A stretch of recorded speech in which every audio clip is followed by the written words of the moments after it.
कानपुर शहर में एक मध्यम वर्गीय परिवार रहता था जिसका मुखिया प्रेमनाथ था। प्रेमनाथ के अलावा उस परिवार में उसकी पत्नी रीमा, बड़ा बेटा पवन, बड़ी बहू गौरी, छोटा बेटा वनराज और पोता बबलू रहते थे। वो सब वैसे तो हमेशा मिलजुल कर रहते थे, लेकिन एक बात पर प्रेमनाथ की उन सबसे बहस होती रहती थी और वो था अनुशासन। प्रेमनाथ के सिवा पूरा परिवार किसी चीज की परवाह नहीं करता था। हे भगवान, कितने गंदगी हो रखी है घर में। 11 बज गए और अभी तक। अरे क्या हो गया, क्यों बड़बड़ा रहे हो? तुम्हें मेरा बोलना बड़बड़ाना लगता है? नहीं जी, आपका बोलना मुझे बड़बड़ाना नहीं लगता, लेकिन फिलहाल आप अपने में ही बड़बड़ा रहे थे, इसलिए मैंने पूछा। मैं ये कह रहा था कि 11 बज गए और अभी तक झाड़ू भी नहीं लगी। कितना गंदा हो रखा है सब। ओहो, ये आपका रोज का है। मेरा रोज का है या तुम लोगों का रोज का है कि पूरा घर इतना गंदा ही रहता है? ना तुम झाड़ू लगाती हो ना बहू लगाती है। अरे पापा जी, इतनी सुबह सुबह कौन आ रहा है देखने की झाड़ू लगी है कि नहीं? नहीं तो क्या। अरे ये क्या बात हुई तुम लोगों की? घर सुबह सुबह साफ होना चाहिए। तुम लोग ना घर आंगन साफ करते हो, ना तुम लोगों के कोई सोने जागने का टाइम है। जब 10 बजे सोकर उठोगी तो झाड़ू तुम्हारा भूत लगाएगा क्या? पूरा घर ऐसा कबाड़ खाना बना रहता है, कोई आ जाए तो क्या कहेगा? और बबलू क्या सीखेगा? अरे पापा, कितना ओवर रिएक्ट कर रहे हो आप। हाँ, मैं तो ओवर रिएक्ट ही कर रहा हूँ। तुम लोग तो महान हो, जो कोई अनुशासन ही नहीं है तुम लोगों में। ये बोलकर प्रेमनाथ गुस्से में अपने कमरे में चला गया, लेकिन उन लोगों को कोई फर्क नहीं पड़ा। अगले दिन दोपहर का समय था। बबलू स्कूल से घर लौटा और आते ही घर में शोर मच गया। उसने अपना स्कूल बैग दरवाजे के पास ही पटक दिया, जूते दरवाजे के बाहर उतार कर फेंक दिए, मोजे सोफे के पास और स्कूल की यूनिफॉर्म चारों तरफ फैला दी। फिर जोर से चिल्लाया, मम्मी मम्मी मुझे भूख लगी है, मम्मी मुझे बहुत तेज भूख लगी है, खाना दो। प्रेमनाथ, जो बबलू की हरकतें देख रहे थे, तुरंत गुस्से में उठ खड़े हुए। बबलू, ये क्या तरीका है? सामान एक जगह नहीं रख सकते? तुम्हारा बैग वहाँ, जूते यहाँ, मोजे यहाँ। क्या घर को कचरे का डिब्बा बना रखा है? दादाजी रहने दीजिए ना, मम्मी बाद में उठा लेगी। अभी मुझे खाना चाहिए, भूख लगी है। ये क्या बात हुई? हर चीज की एक जगह होती है।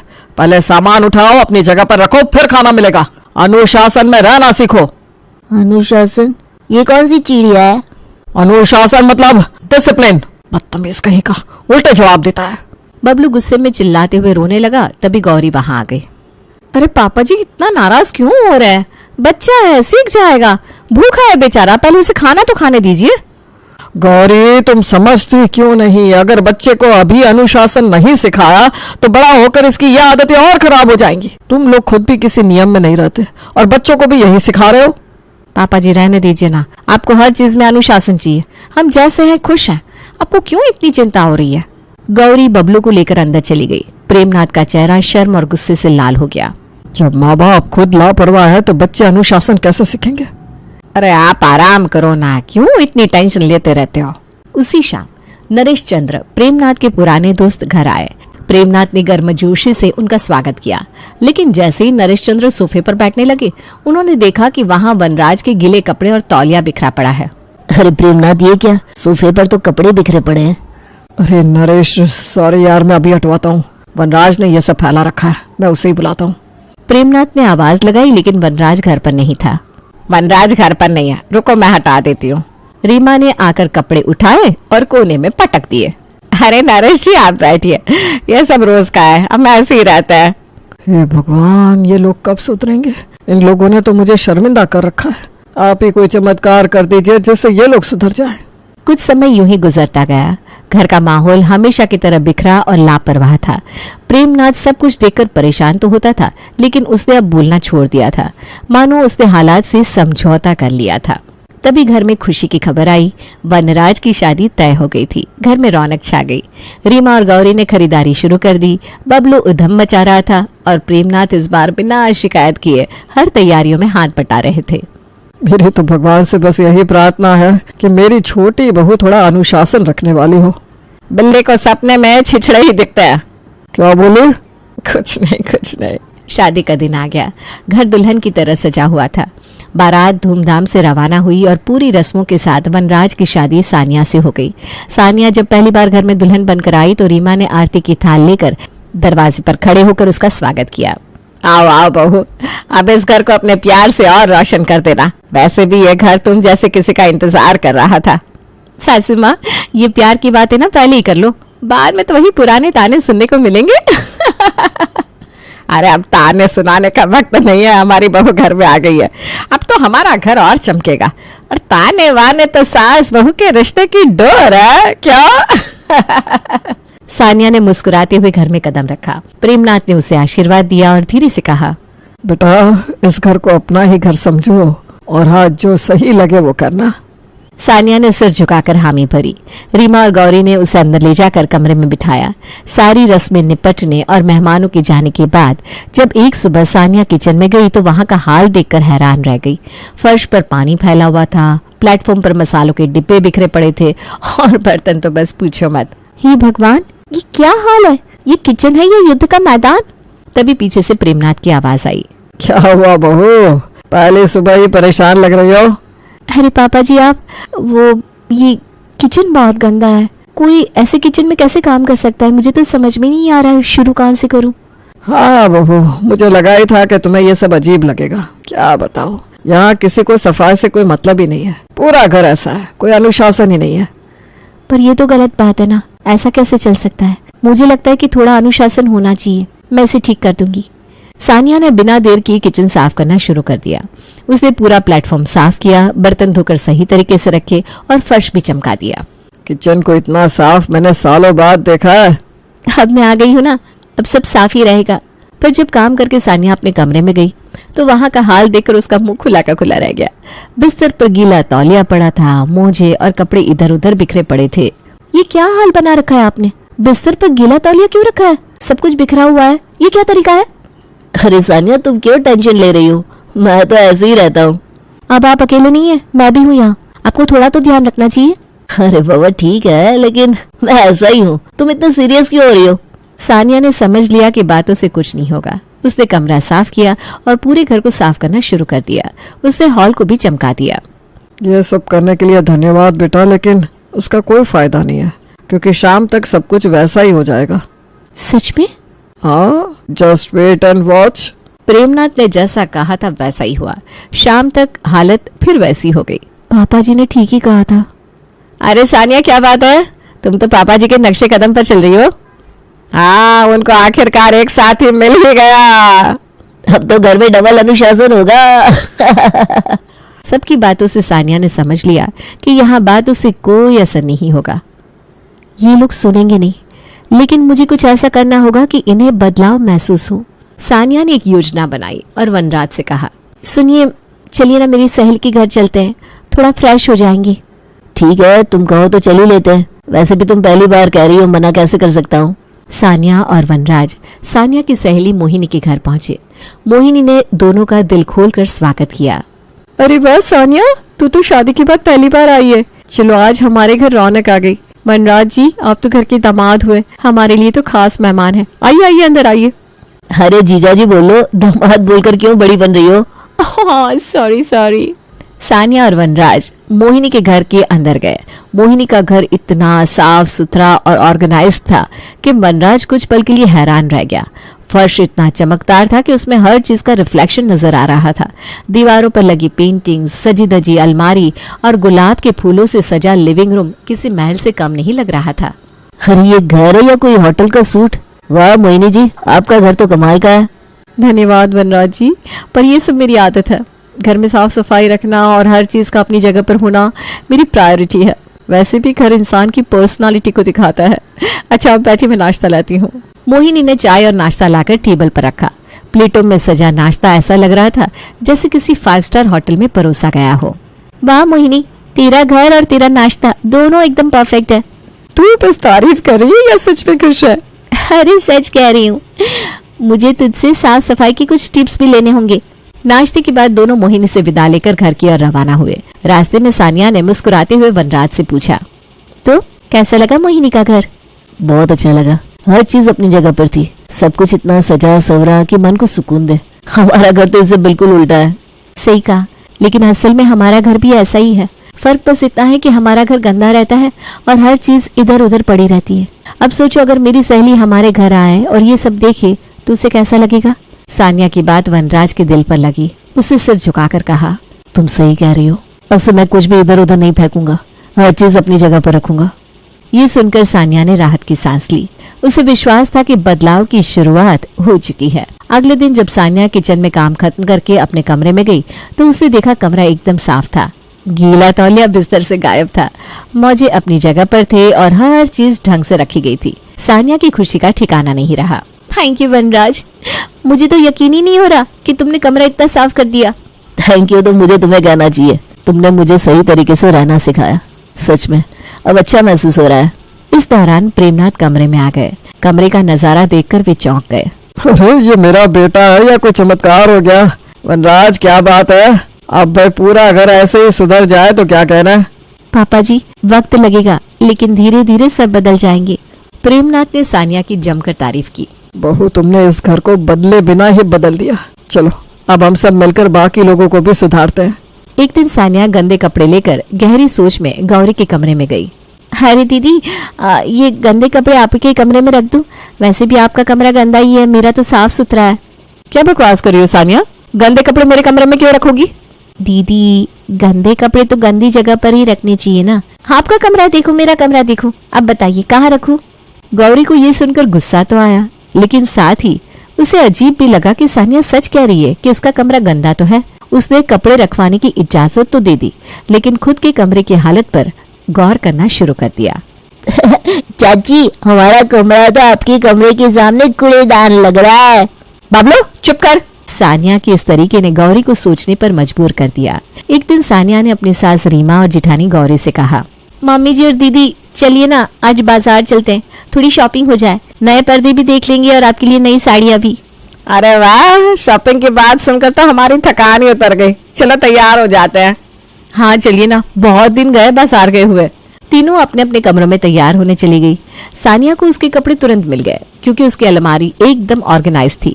उसने झटपट अपनी पसंदीदा साड़ी निकाली, तैयार हुई और लिविंग रूम में आकर बैठ गई। दूसरी तरफ रीमा और गौरी अपनी अलमारियों में कपड़े ढूंढने में उलझ गई। रीमा की अलमारी इतनी अस्त व्यस्त थी कि साड़ियां नीचे गिरने लगी। अरे ये साड़ियाँ क्यों गिर रही है? मैं तो बस वो नीली वाली साड़ी ढूंढ रही हूँ। मम्मी यहाँ भी वही हाल है, मेरी पसंदीदा कुर्ती मिल ही नहीं रही। ये अलमारी ना हमेशा गड़बड़ रहती है। चाची तो तैयार होकर रानी की तरह बैठी है और मम्मी दादी आप दोनों अभी तक अपनी अलमारियों के साथ युद्ध कर रही है। बबलू ऐसा इसलिए है क्योंकि मैं कपड़े हमेशा सही जगह पर रखती हूँ, मुझे हर चीज का पता होता है। मम्मी दीदी देख लो, सीखो चाची से कुछ, आपको तो शर्म आनी चाहिए। रीमा और गौरी जो पहले से ही परेशान थी बबलू की बात सुनकर शर्मिंदा हो गई। हाँ भाई अब तो सच में अलमारी ठीक करनी पड़ेगी, हर बार यही हाल होता है। चलो फिलहाल तो शॉपिंग पर चलते हैं, बाकी बातें बाद में करेंगे। उस दिन रीमा और गौरी ने शॉपिंग तो कर ली लेकिन मन ही मन अपने सुधार की ठान ली। अगले कुछ दिनों में रीमा और गौरी ने अपनी आदतें बदलनी शुरू कर दी। उन्होंने अपनी अलमारियां ठीक की और रसोई में फैली गंदगी भी साफ करनी शुरू कर दी। एक दिन जब प्रेमनाथ घर के लिविंग रूम में आए तो सब कुछ ऑर्गेनाइज देखकर चौंक गए। अरे ये तो कमाल हो गया, लगता है कुछ लोगों को अब डिसिप्लिन पसंद आने लगा है। पापा जी वक्त के साथ सब कुछ बदल जाता है, बस सही तरीके से समझाने की जरूरत होती है। तुमने तो कमाल ही कर दिया सानिया, पूरे घर को बदल दिया। लेकिन तुमने कहा था कि आखिरी बार अभी बाकी है, वो क्या है? बस थोड़ा और इंतजार, मुझे इसके लिए पड़ोस वाली बबीता आंटी की मदद लेनी होगी, उनसे मिलकर आती हूँ। सानिया बबीता के पास गई और उन्हें अपना प्लान समझाया। बबीता जो खुद भी साफ सफाई की दीवानी थी तुरंत राजी हो गई। उसी शाम बबीता घर आई।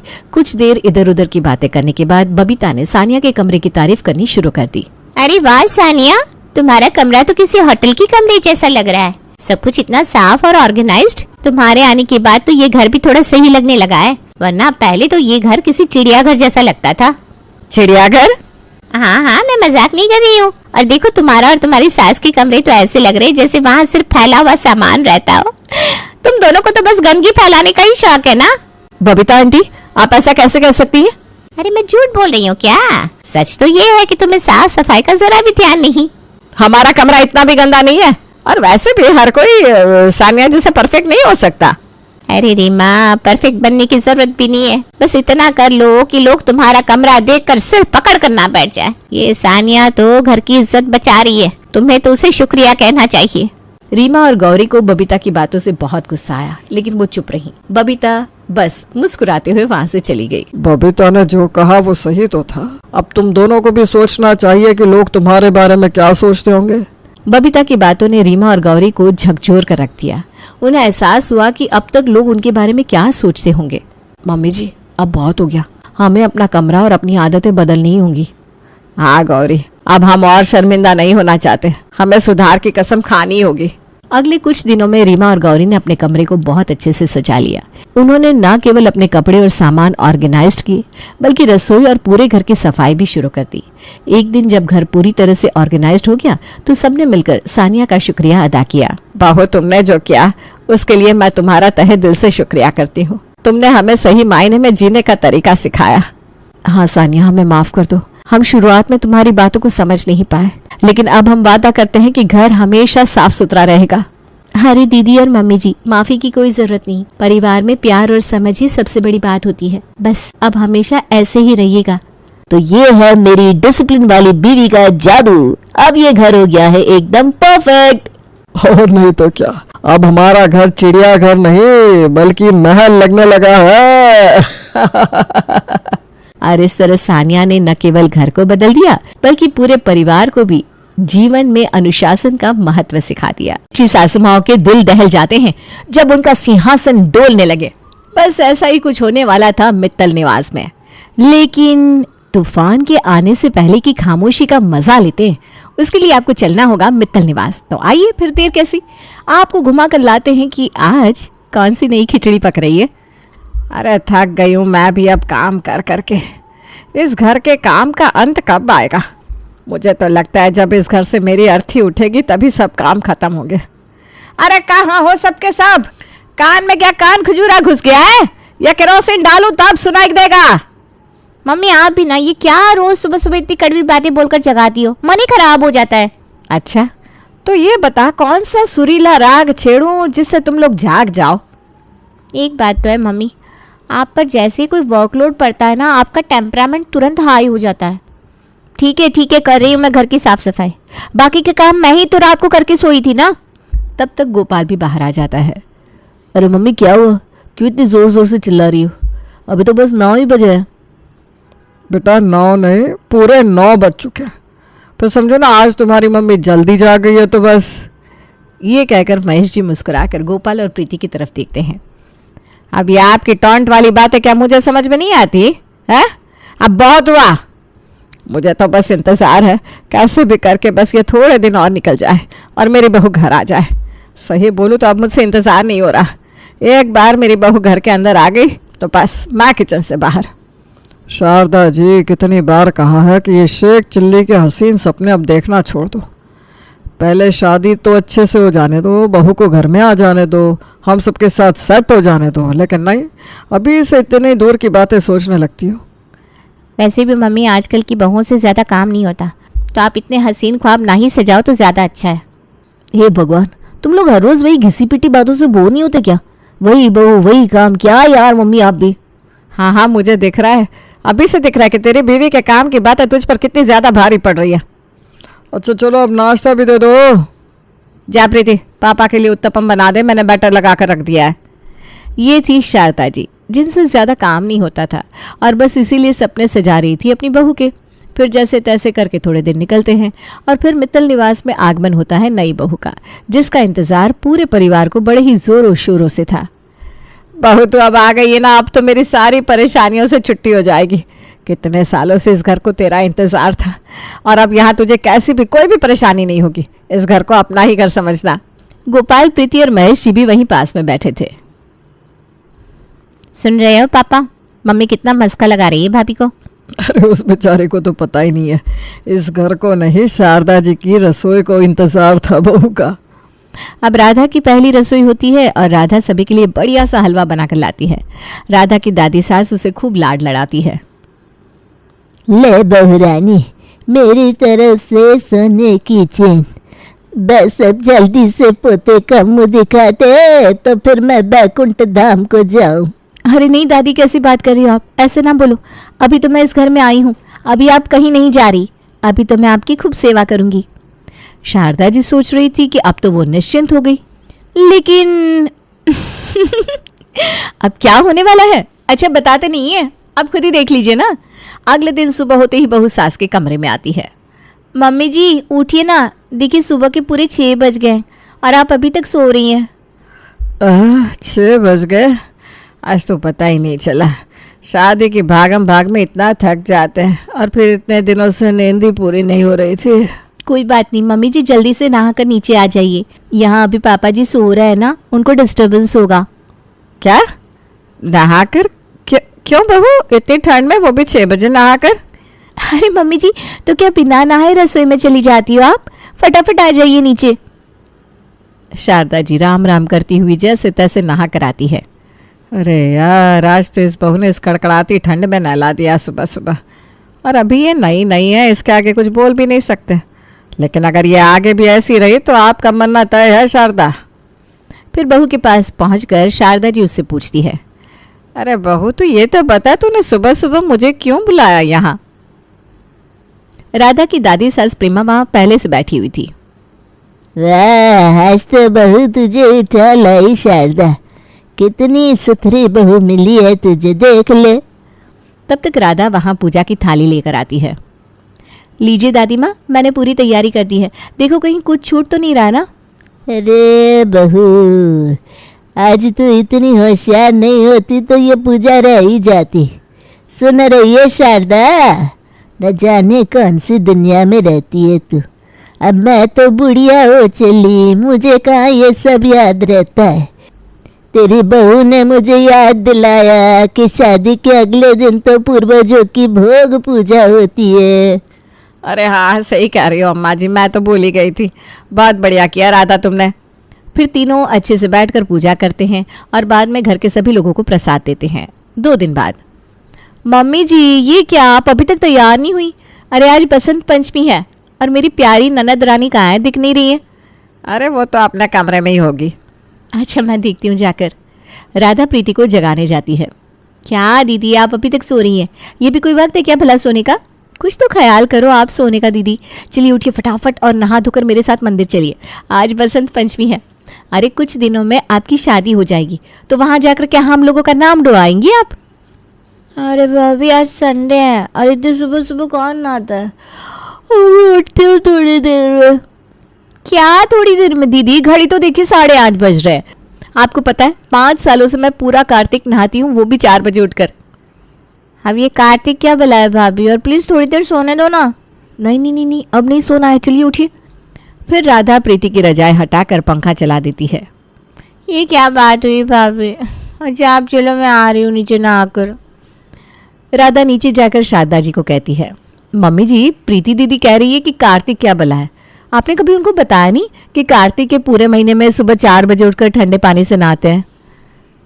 राधा, तू पहले अपनी सास से पूछ, उसको ये पता है कि नहीं क्यों शारदा कार्तिक का महीना स्नान दान क्यों किया जाता है? क्यों गृह युद्ध की तैयारियां करवा रही हो अम्मा जी? अब वो इतना कहकर शारदा जी चुप हो जाती हैं। तभी प्रीति ऊपर से तैयार होकर आती है। चलो भाभी बताओ अब कहाँ चलना है? चलो आज बसंत पंचमी है, हम सब लोग मंदिर चल रहे हैं।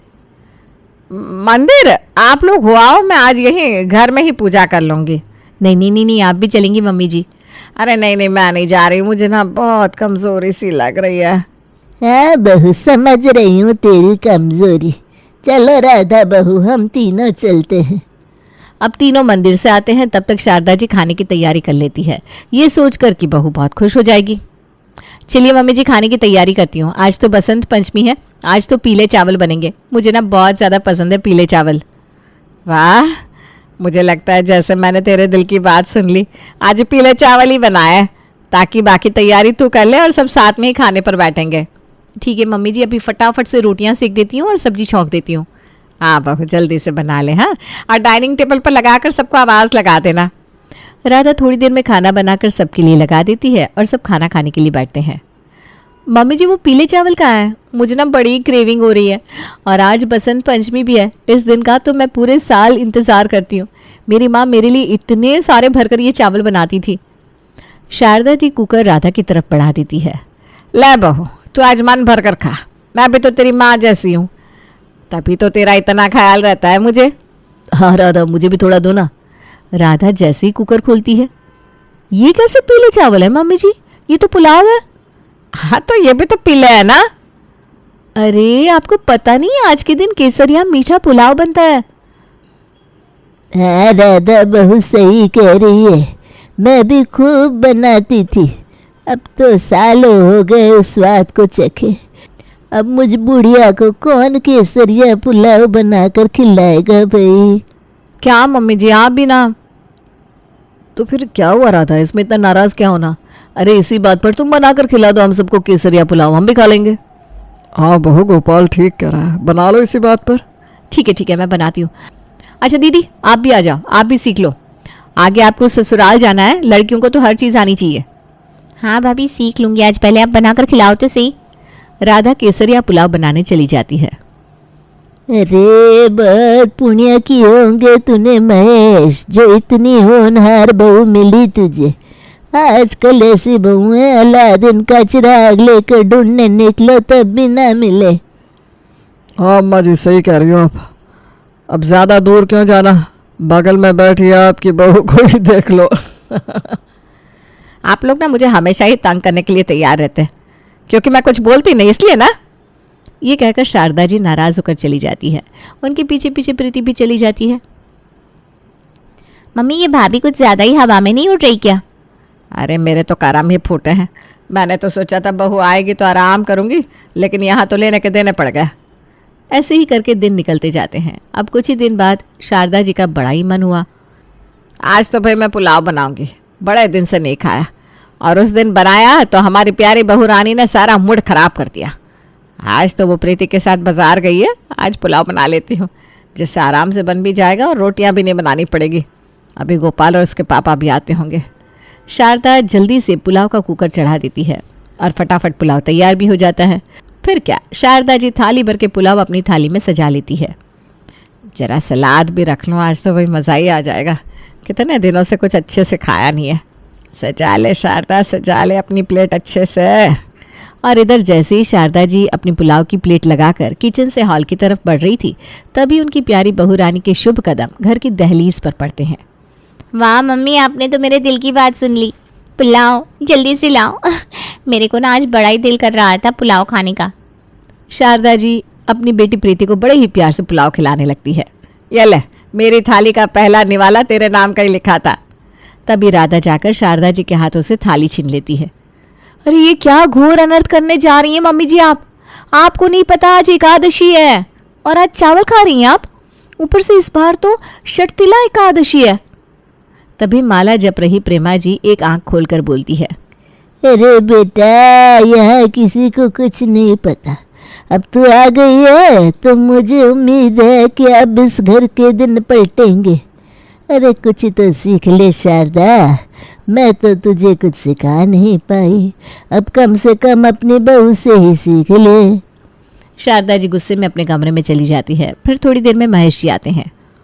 और ऐसे कोप भवन में क्यों लेटी हो भाई? ये कौन सा समय हुआ आराम करने का? आराम? अरे इस घर में मेरा जीना हराम हो गया है और आपको आराम की पड़ी है। अरे अब तो घर में बहू भी आ गई है, अब तो मौज ही मौज है तुम्हारी शारदा जी। मौज?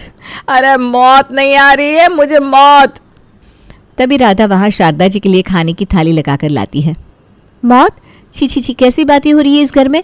उठिए मम्मी जी और लीजिए खाना खाइए। ज़रा देखिए तो सही आपकी बहू ने आपके लिए क्या बनाया है। लो जी देखो, यहाँ बहू अपने हाथों से बनाकर अपने हाथों से खिला रही है।